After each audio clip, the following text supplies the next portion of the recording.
hatid dito sa gym 7:20 na. Tapos mamaya pasundo na naman yan. Dito yung gym niya. Paiba-iba yung gym. Ano ba ito? Sarado. Bukas ba ito?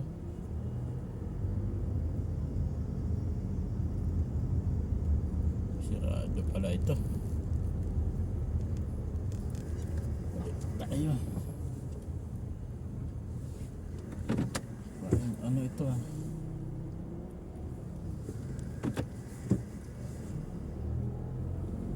Layo pala ng dito.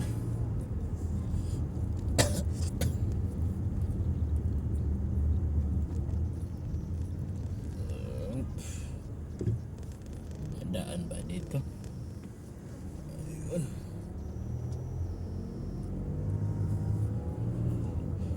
Palabas ng na ito.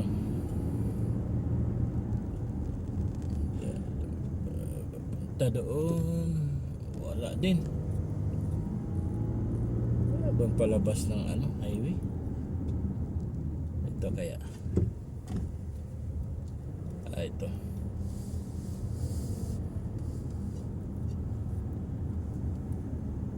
Ito yung alaga ko sa malapit ng restaurant. Paano papayat yan?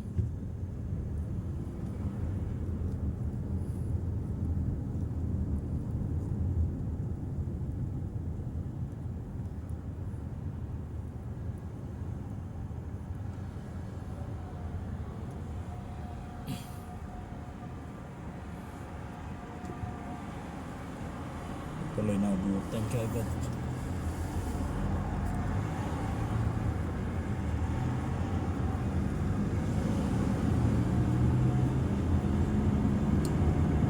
Ayan. Ulit, ikot tayo ulit. Mga kaidol, mga karyat. Ito, may dito. Puppy Ice.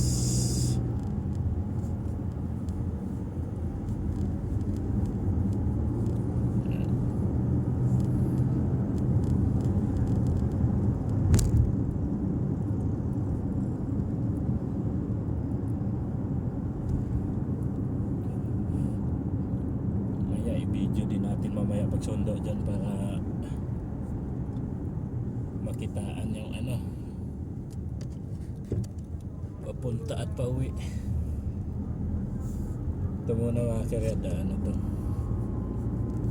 pauwi mamaya kung pasundo, kunyari naghatid tayo sala na.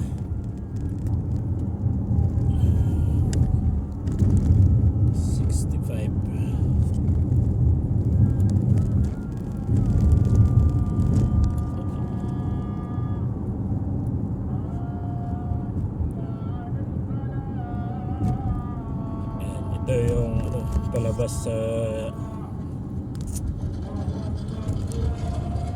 North Ring Road.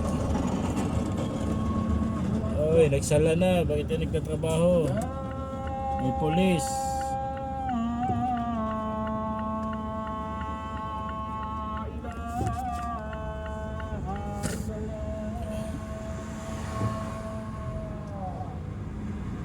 Ano ba yan?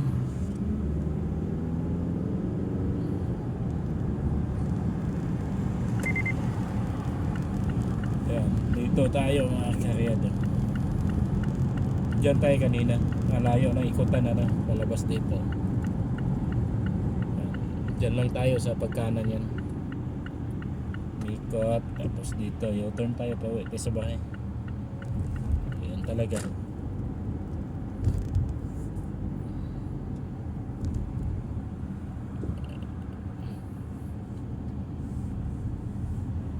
Bante.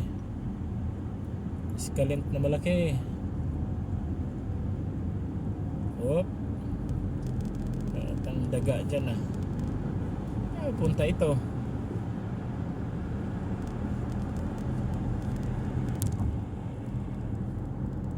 Yan.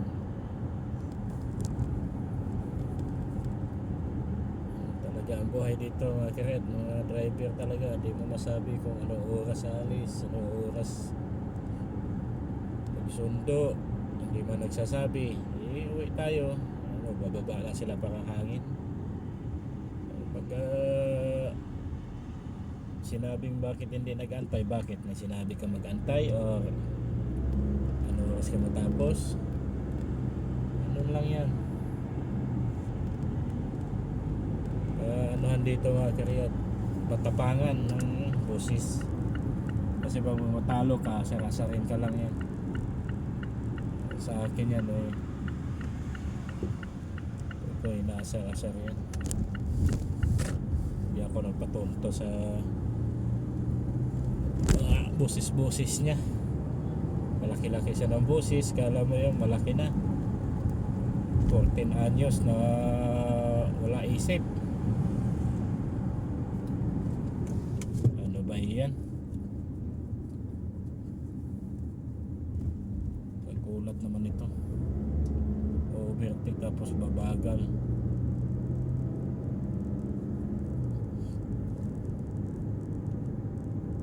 Ka lang signal ano sadik. Malapit lang yan mga karyat, 10 minutes lang galing doon. Kaya kung kaskasiro ka, mas mabilis. Pero hindi tayo ganun eh. Kung ano lang yung speed limit dito ay yun na susundin natin kasi mahal yung ano. Mahal ang violation dito mga karyat.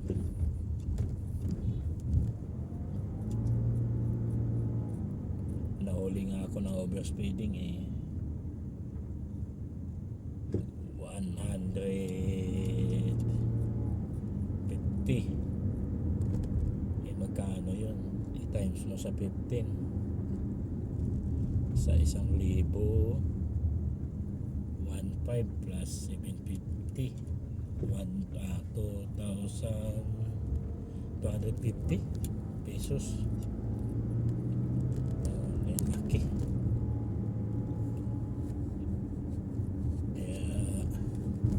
Mas mahal dito mga kared yung ano, yung counterflow saka beating the red light. Nasa 20k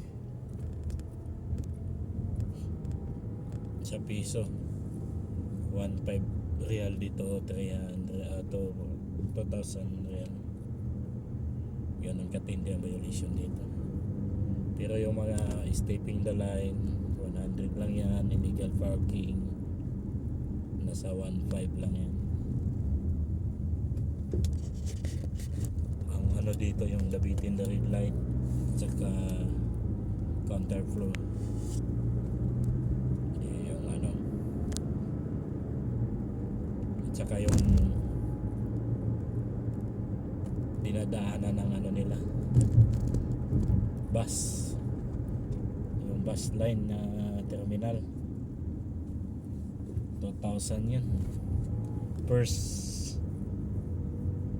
violation 1,000, tapos second 2,000, pataas na pataas.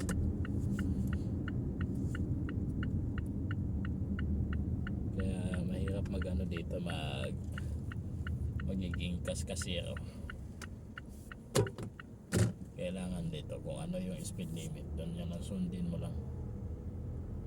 Magkamali ka man lang, doon lang sa hindi malaking violation, yung tinatawag nilang stepping the light. Minsan kasi yung ano din, yung beating the red light, minsan nala yung orange na hindi mo biglang preno kasi maraming mabilis sa likod mo, kailangan ituloy mo. Pero pag orange pa na nakalampas ka sa guhit, hindi pa yan ano, hindi pa yan violation, counted pa. Yung pula na hindi ka pa nakalampas sa guhit, yung maabutan ka na talaga doon.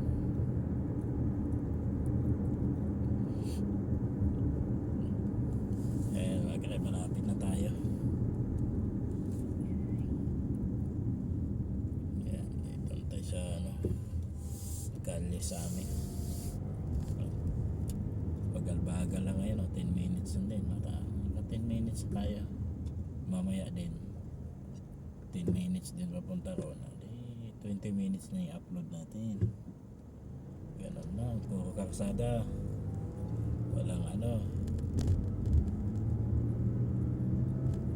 Kaya makikita nyo dito, video ano lang to mga karyat. Kali, kalsada ng Saudi, lugar ng Saudi. Saka hindi ako makapag video masyado sa araw. Maganda sana sa araw kasi maliwanag. Nagahang kasi yung cellphone. Bukas video natin makaread yung hindi rin ako pala makano kasi gagamit pala ako ng goggles bukas sa pag-uwi. Tama pala, pag-uwi na lang galing doon sa shop. Ano natin, video natin pa uwi, pero papunta ron hindi. Ayan, dito na tayo mga karyat.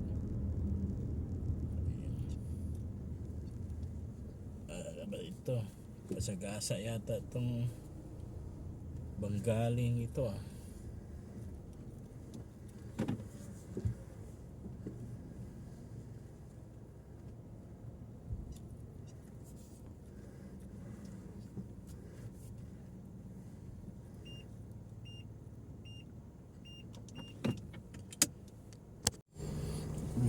idol. Ayan, sunduin na natin yung hinatid natin kanina sa gym. Sandali lang yun, 8 minutes. Ngayon ay 9:30 ng gabi.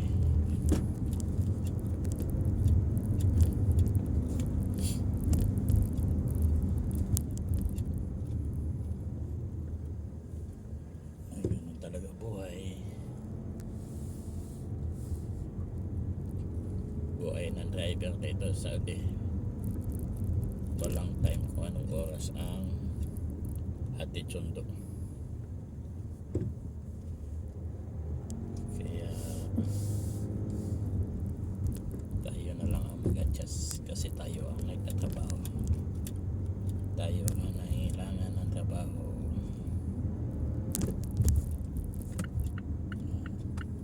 Minsan nakakainit ng ulo dahil sa pagod at traffic, ulan.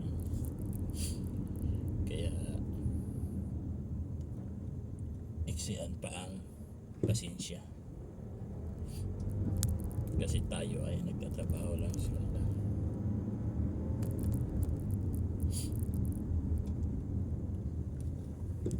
Ano lang talaga, hindi pwede rito ang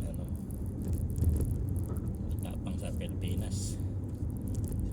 Kung matapang ka sa Pilipinas, kung may pagpatayan ka, doon mo lang gawin, wag dito kasi tayo ay dayuhan lang. Ingatan ang trabaho at mahalin para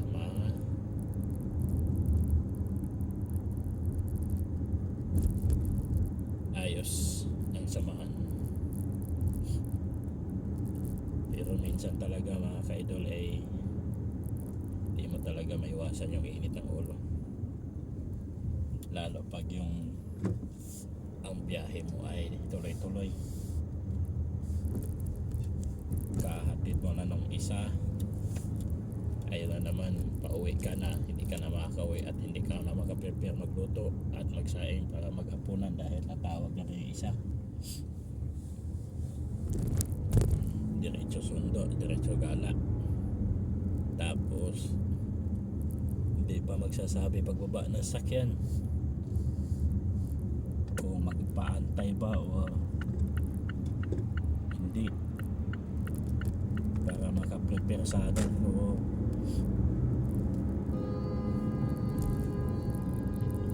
mag-aantay ka. Kung mag-aantay ka, kung alam mo kung mag-aantay ka na lang, di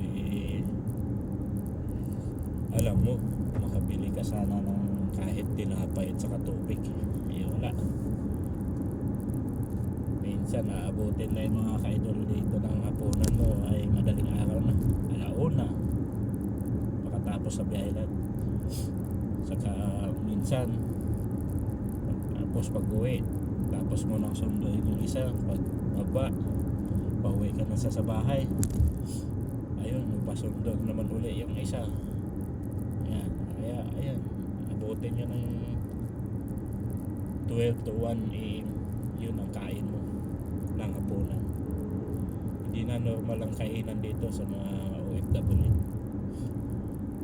Lahat ng OFW wala nang tama ang kainan. Hindi kagaya sa Pilipinas ay 3 bisis kumakain at may 2 snack. Sa umaga may almusal ka, talanghalian at hapunan. At saka yung snack natin sa Pilipinas alas 10 saka alas 3 ng hapon. Dito wala na. Yung almusal mo diretso na tanghalian, lahat kasama na isang kainan na lang. Tapos sa gabi yun na ang hapunan mo pagkatapos ng biyahe, saka nag-prepare, nagluto pa. Kaya walang time.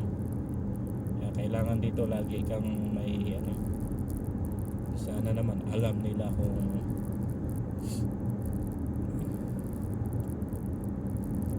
magpahantid ba sila, magpasundo, magpaantay ba sila o magpasundo.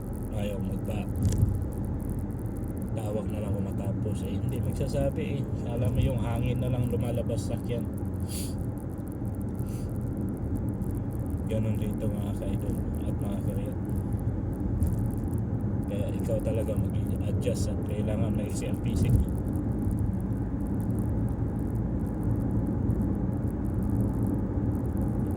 Okay lang sana sa Pilipinas. Sa Pilipinas, ano naman yung mga tao, yung among mismo ang nagsasabi kung kumain ka na ba o hindi.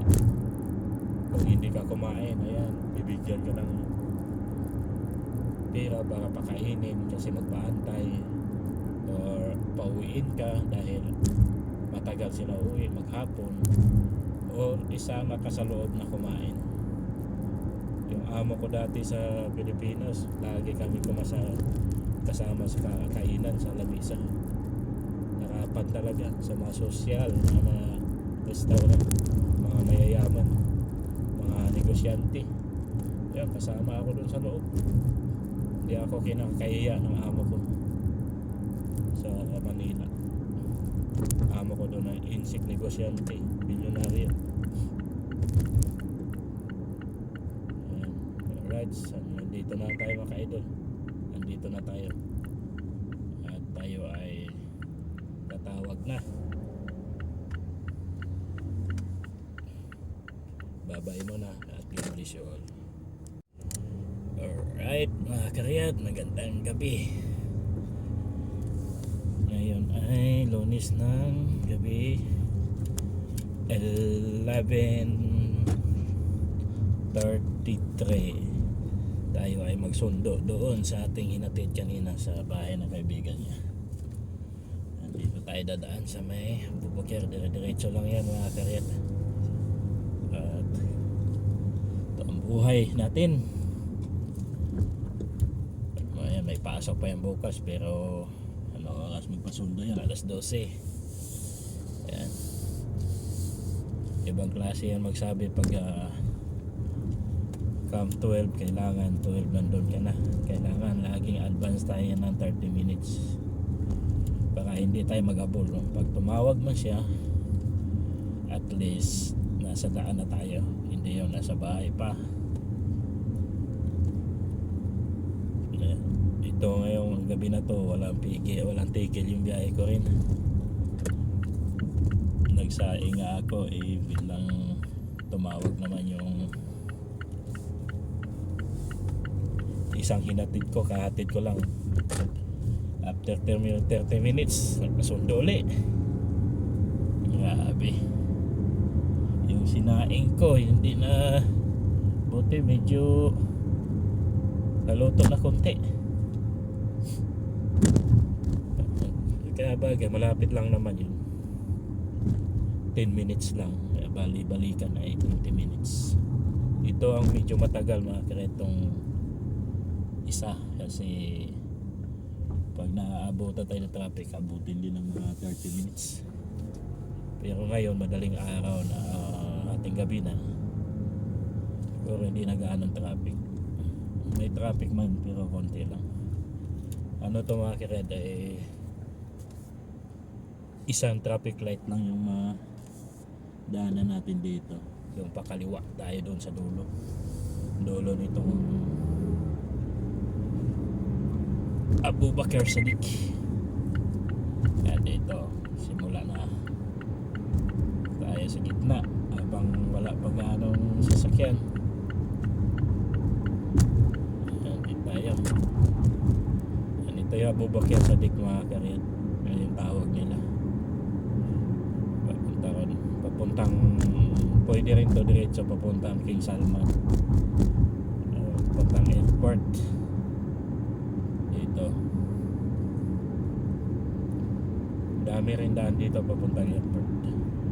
Pwede kang kumanan dyan, doon ka sa airport road na daan. Ito naman King Salman Road papuntang ano din yan, kakanan ka lang sa King Salman, papuntang airport din yan. Yan, bit lang bumagal na, pero dito lang yan. Pag nakalampas tayo dyan okay na yan. Kaya malaking masjid dyan, mga ano, ang lamig pa.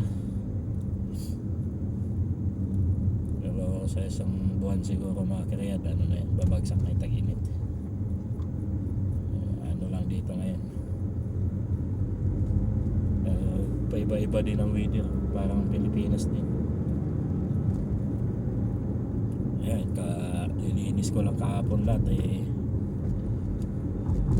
umulan din naman pala kagabi. Nag-asa akong hindi ako lumabas kanina umaga. Ayun tuloy si amo, bakat-bakat yung sakyan niya, ambon. Bukas na naman yung linisan umaga. Ayan, dito na tayo.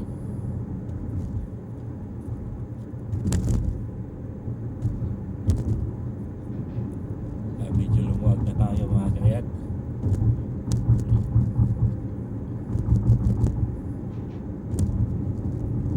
Dami kasing ginagawa daan dito. Ayan, stop na tayo sa highway. Sana dire-diretso to akyat. Ayan, pag umixit ka naman dyan mga kayat, yung ano yung tinatawag nila, yung Tumama Road.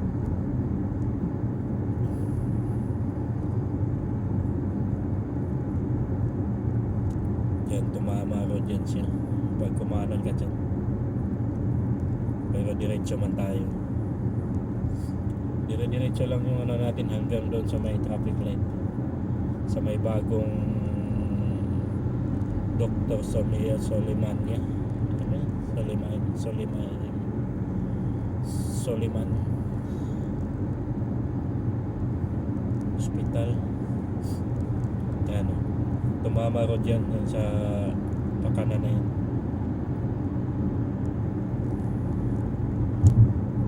Tapos yung sunod dito mga kariyat, yung baba mo dito, exit ka rin kagad dyan, ay yun naman yung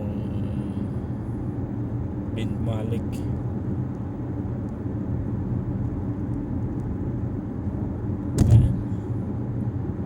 Anas Bin Malik. Yan, kakanan ka dyan, yun yung Anas Bin Malik. Hindi tayo pwedeng umataw dito mga kiret kasi hindi natin alam yung camera paggabi, kasi medyo hindi natin gano'ng pansinin yung box ng camera. Naka tapping sa poste. Dito naman ito yung ano, yung supermarket Lulu. May sinihan din dyan dito sa kaliwa, hindi na makita. Ayan. Yan yung ano, Anas bin Malik.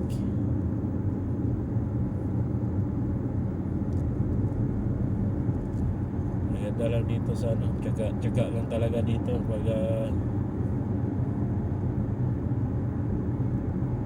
driver, family driver ay in-applyan mo rito, asahan mo na mga kariyan. Yung biyahe, lalo ngayon mag ano na, mag-Ramadan na dito. Yan, panay gabi na ang biyahe niya.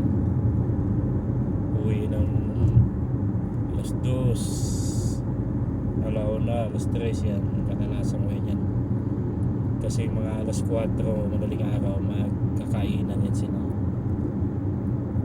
Tulog niya maghapon. Gising yan hapon uli sa kainan alas 5. Depende lang yun sa mga karyat kung iba may pasok. Gigising alas 10, alas 9 ba yan ang pasok nila. Iwan ko lang tong estudyante ko, di ko pa alam kung schedule. Ito siguro may pasok to bukas kasi alas 12 siya magpasundo. Kaya pasok nito bukas mga alas 10 hanggang alas 12 rin ng tanghali. Bali 2 oras lang din pasok. Exam yata nila.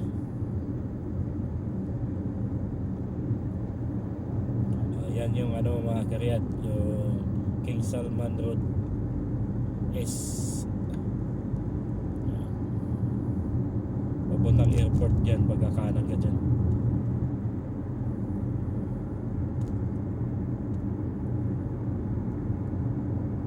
Diretso pa rin tayo. Yan, nilalaktawan na natin tong ano, lampasan na natin yung King Salman. Wala palang traffic, medyo mabilis-bilis tayo. Mamaya ka na sumingit, may sasakyan eh. Kala mo naman yung kotse. Excuse me, Lord. Dire-diretso. Ayan.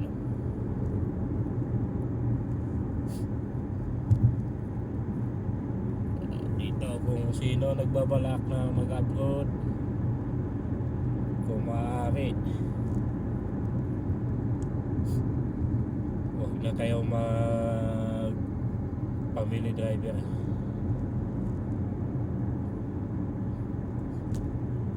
Mayroon naman dito yung company. Kasi dito nyo maranasan lahat ng hindi nyo naranasan dyan sa Pilipinas. Yung hindi mo alam yung oras ng alis nila. Ikaw ay nasa CR, naliligo, or kakape, hindi na matapos yung kape mo dahil aalis. Kaya magsusubo kayo, kakain, hindi mo alam, lalayas yan, maranasan mo dito yan. Ako, ranas ko na yan dito mga karyat. Yung almusal ko diretso ng tanghalian. Yan. Tip ko lang sa inyo, sino man yung nagbabalak dito, kahit anong kabait yung amo mo, maranasan mo yung talaga na maranasan mo. Yung magsaing ka na hindi rice cooker yung saingan mo, mahilaw talaga yan.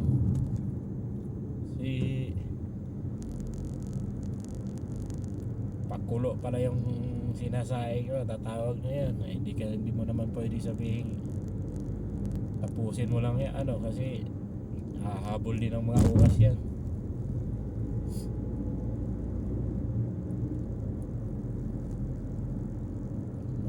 talaga dito. Baliktad din yung iba ritong tao. Kung ano yung maisipan yun.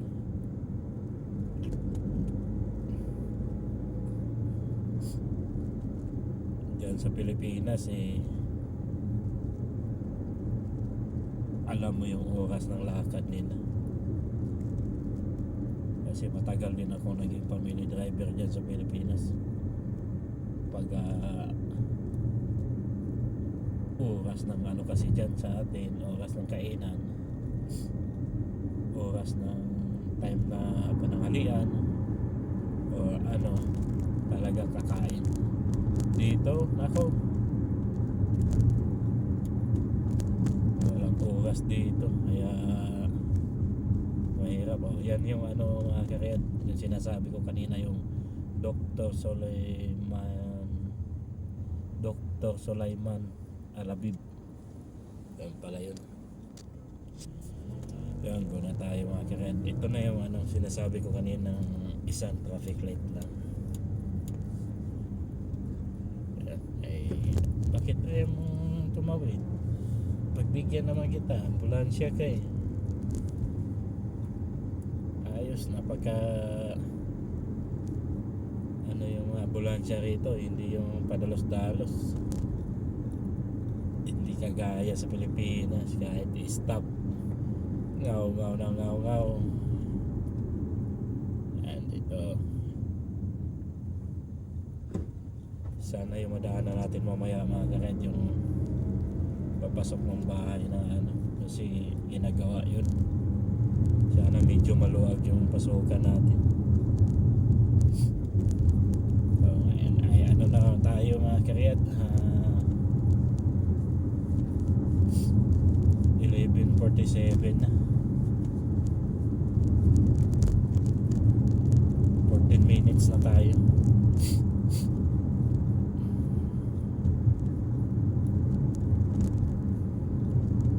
Call natin siya mamaya. Ay, nandoon na. Ay, grabe yung mga daan dito. Bako-bako.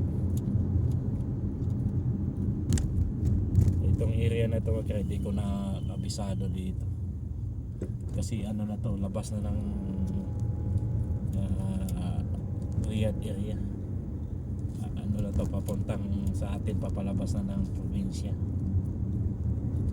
Kagaya nung ano, yung Manila, parang ang area nito, area ng ano na, papuntang Batangas, Cavite, ano. Kasi yung sa amin, yung Riyadh mismo, Riyadh City, yung pinakasentro. Ito pa ano na to, palabas na ng city. Yan tawag nito, papuntang Banban kasi.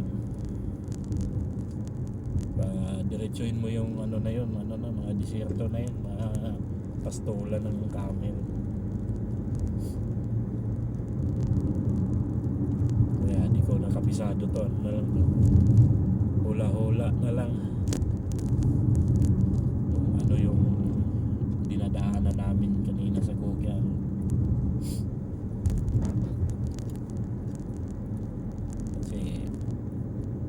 Pag ano talaga, first time napuntahan Google,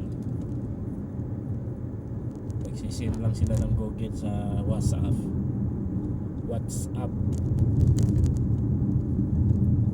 ano na yan, doon ka na dadalhin kung saan sila.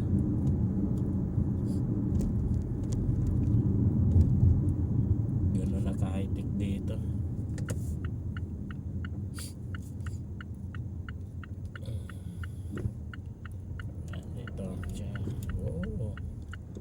Huwag kang mahiya.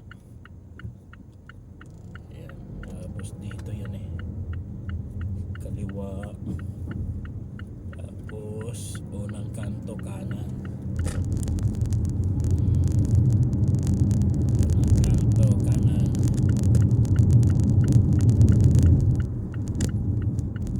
Nako, masikip ang daan.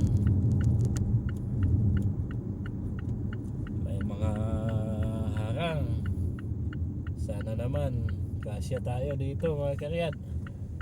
Oh. Alam ka. May ano pa yun. Tingnan mo yung mga ano dito, bahay. Yung rampahan nila papuntang Grahe, lampas na sa daan. Ayan o. Paano eh. Tama yan. Ako. Kasya kaya ako dito. Ayan na. Nagtututot na. Oy. Huwag ka namang gumit-git dyan. Sikip. Huwag naman sumampa. Kasya. Kasya. Ayan, kasya naman. Ayun. Tapos diretso. Hindi pa talaga. Ano kaya hinukay dito mga karit. Yan, tingnan mo yung ano dito. Rampahan ng papasok ng Grahe nila. Kalahating 1/4 na daan nga kuha na rampahan. Aray. Aray. Laki ng ano. Yung step. Dito. Saan na ba yung bahay na yan? Tingnan mo yung mga rampa nila. Ayan o. Ayan yung ano nila ito mga karyat. Yun. Tak. Wala kaya kasalubong dito. Alright. Tayo dito mga karyat. Yun. Kahit hanggang dito lang muna tayo mga karyat. Tatawagan ko muna. God bless you.